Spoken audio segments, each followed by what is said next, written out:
जुड़ी हुई है। आपको बता दें कि इंडी गठबंधन को एक बड़ा झटका देकर ममता बनर्जी इस बैठक में पहुंचती हैं, लेकिन अचानक बैठक से बाहर निकलती हैं और आरोपों की बौछार ममता की ओर से की जाती है। हालांकि सीधे सीधे ममता के आरोपों को मनगढ़ंत बताया जा रहा है और यह कहा जा रहा है कि ममता बनर्जी को भी उतना ही समय दिया गया जितना दूसरे मुख्यमंत्रियों को दिया गया था। आपको दिखाते हैं इस रिपोर्ट के जरिए।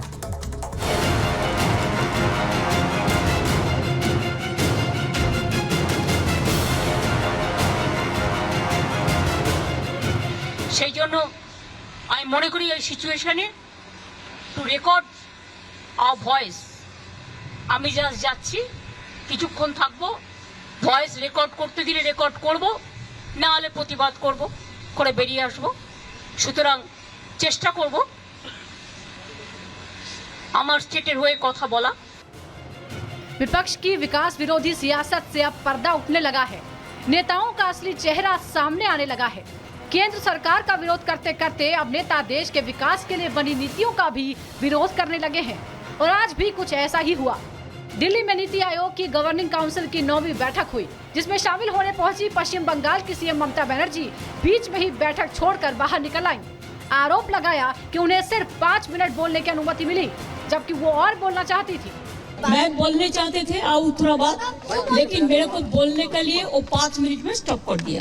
जब हमारा से बहुत आगे जो बोला है पाँच जन, वो लोगों ने कोई 20 मिनट बोला, कोई 15 मिनट बोला, कोई 10 मिनट बोला और अपोजिशन का ओर से मैं अकेला आया, लेकिन तब भी मेरे को 5 मिनट में स्टॉप कर दिया। This is insultation. I will not attend there any meeting further. लेकिन सवाल ये उठता है कि क्या ममता बनर्जी का ये प्री प्लान कदम था? क्या ममता पहले से ही ये सोच कर आई थी? क्या ममता बनर्जी की नीयत पहले से ही ऐसा करने की थी? ये सवाल इसलिए उठ रहे हैं क्योंकि ममता बनर्जी ने पहले ही ऐसा करने के संकेत दे दिए थे। वहीं ममता बनर्जी के आरोपों पर केंद्र के सूत्रों के हवाले से बड़ी खबर आई है। सूत्रों के मुताबिक ममता बनर्जी का माइक्रोफोन बंद नहीं किया गया था। पहले से तय कार्यक्रम के अनुसार उनकी बारी लंच के बाद आती, लेकिन पश्चिम बंगाल सरकार के आधिकारिक अनुरोध पर ममता को 7वें स्पीकर के तौर पर शामिल किया गया, क्योंकि उन्हें जल्दी लौटना था। नीति आयोग की जो बैठक हो रही है वो देश के विकास में हमारी नीतियां कैसी रहे इस पे हो रही है। राज्य भी उसमें सहभागिता करे तो अच्छा है।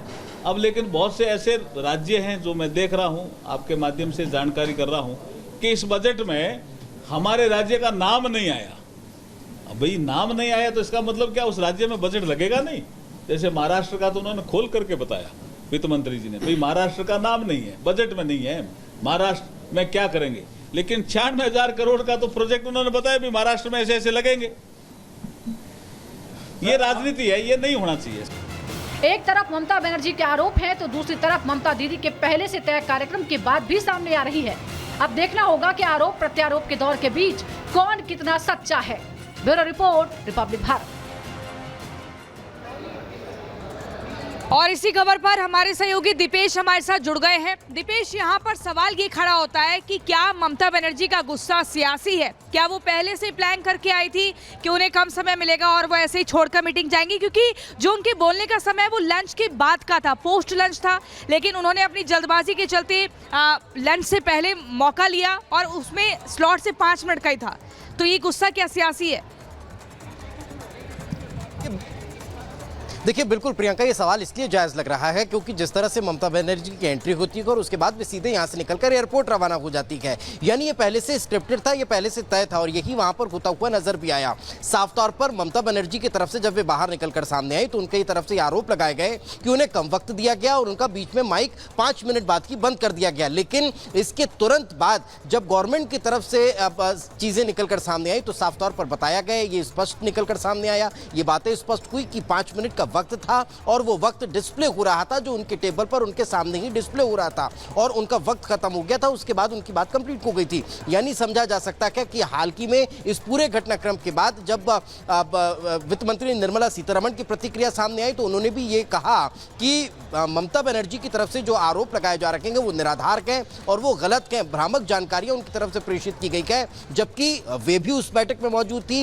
वक्त तय था, तय वक्त में उनकी बात कंप्लीट हो रही थी डिस्प्ले पर जो टाइमिंग है वो यहाँ पर दिखाया जा रहा था, और जब डिस्प्ले कंप्लीट हुआ उसके बाद उनकी बात उनकी कंप्लीट हो गई थी। यानी समझा जा सकता है कि उनके तरफ से जो कहा गया कि माइक बीच में बंद कर दिया गया, मुझे बोलने का वक्त नहीं दिया गया, ये तमाम चीजें जो हैं वो निराधार नजर आती है। एक इसके पीछे का बड़ा कारण ये भी नजर आता है क्योंकि जब नीति आयोग की बैठक होती है तो तमाम मुख्यमंत्रियों के बोलने का जो शेड्यूल होता है वो अल्फाबेटिकल ऑर्डर में होता है, लेकिन जो मुख्यमंत्री ममता बनर्जी के ऑफिस की तरफ से रिक्वेस्ट की गई थी कि उन्हें निकलना है, यही कारण है कि उन्हें 7वें नंबर पर बोलने के लिए वक्त दिया गया, और जब उनका वक्त कंप्लीट हुआ उसके बाद उस माइक को बंद भी नहीं किया गया, लेकिन उनकी बात कंप्लीट हो गई थी। यानी ये समझा जा सकता है कि अब गवर्नमेंट की तरफ से साफ तौर पर इस बात की तरफ इशारा किया जा रहा है कि जो तमाम आरोप लगाए जा रखे हैं वो निराधार है, और यही कारण है कि इस तरह की राजनीति जो है वो नीति आयोग को लेकर नहीं होनी चाहिए। क्यों? क्योंकि नीति आयोग का मकसद स्पष्ट है,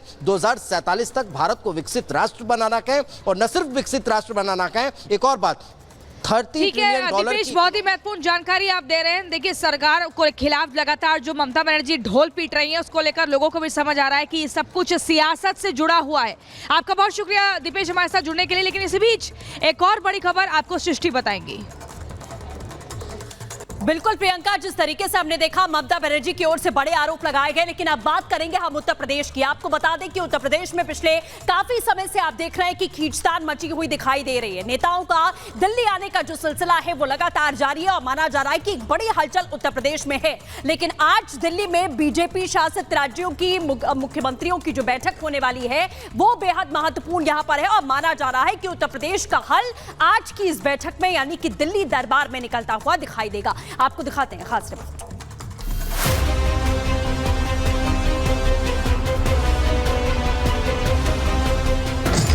दिल्ली में दो बड़ी बैठकें हैं। एक बैठक नीति आयोग की है जिसमें सभी राज्यों के मुख्यमंत्रियों को बुलाया गया है, तो वहीं दूसरी मीटिंग में बीजेपी शासित राज्यों के मुख्यमंत्री और डिप्टी सीएम शामिल होने वाले हैं। लेकिन नीति आयोग की बैठक से ज्यादा सभी की निगाहें बीजेपी की बैठक पर हैं। इसकी वजह पिछले कुछ दिनों से यूपी में जारी सियासी उठापटक है। इसी हलचल के बीच यूपी के मुखिया योगी आदित्यनाथ फुल होमवर्क के साथ दिल्ली आ चुके हैं, तो डिप्टी सीएम केशव प्रसाद मौर्य और ब्रजेश पाठक भी दिल्ली में ही हैं। और अफवाहों के बीच सीएम योगी और बीजेपी के राष्ट्रीय संगठन महामंत्री बीएल संतोष के बीच मुलाकात हुई। सूत्रों के मुताबिक इस मुलाकात में राजनीति को लेकर चर्चा हुई है। मुलाकात ऐसे वक्त में हुई है जब सरकार बनाम संगठन की बहस के बीच सियासी उथल-पुथल मची है। हालांकि यूपी के प्रदेश अध्यक्ष भूपेंद्र चौधरी इसे कोरी अफवाह के साथ विपक्ष का फेक नैरेटिव करार दे रहे हैं।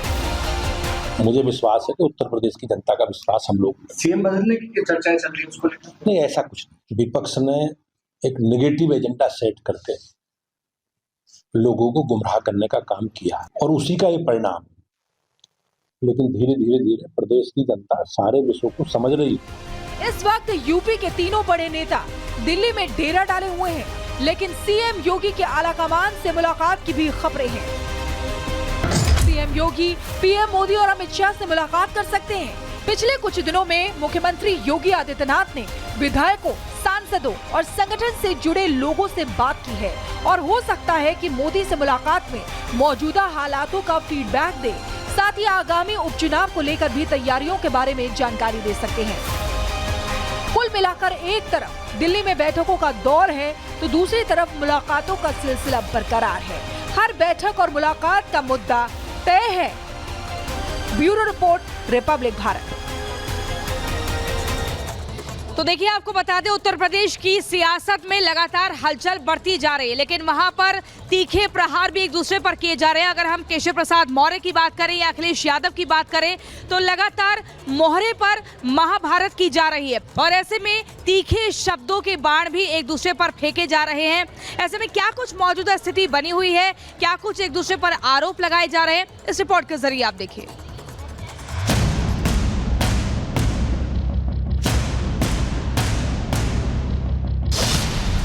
मोहरा, डबल इंजन, इंटरसिटी, गुब्बारा, ये वो शब्द हैं जो इन दिनों यूपी की सियासत में जमकर इस्तेमाल हो रहे हैं। कौन किसका मोहरा है, कौन किसका वाईफाई है, कोई नहीं जानता। लेकिन यूपी में सियासत की धुरी इन्हीं शब्दों के इर्द गिर्द घूम रही है।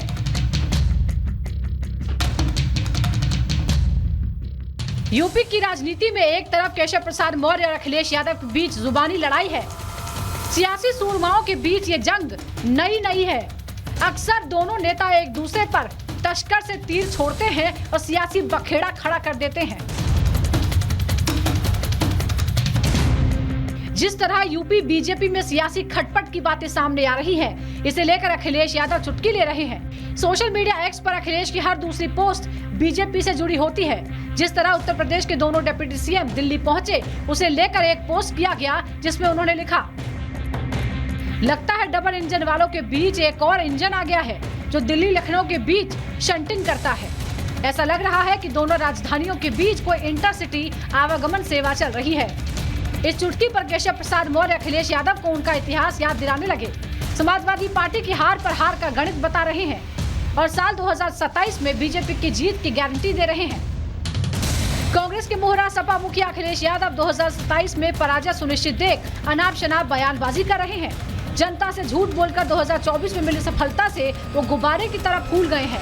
उन्हें 2014, 17, 19 और 22 में सपा की पराजय याद रखनी चाहिए। 2027 में 2017 दोहराएंगे। अखिलेश यादव को इतिहास दिलाने के पीछे समाजवादी पार्टी का चुनाव दर चुनाव गिरता ग्राफ है। 2014 लोकसभा चुनाव में मोदी लहर में समाजवादी पार्टी को 5 सीटें, तो 2017 के विधानसभा चुनाव में 54, फिर 2019 के लोकसभा चुनाव में सपा को 5 सीटें मिली।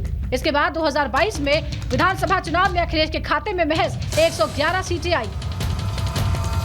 हालांकि 2024 के चुनाव में पार्टी के प्रदर्शन से अखिलेश का कॉन्फिडेंस 7वें आसमान पर है और वो यूपी से दिल्ली वाली सियासत कर रहे हैं और वो बार बार केशव प्रसाद मौर्य को दिल्ली वालों का मोहरा बता रहे हैं।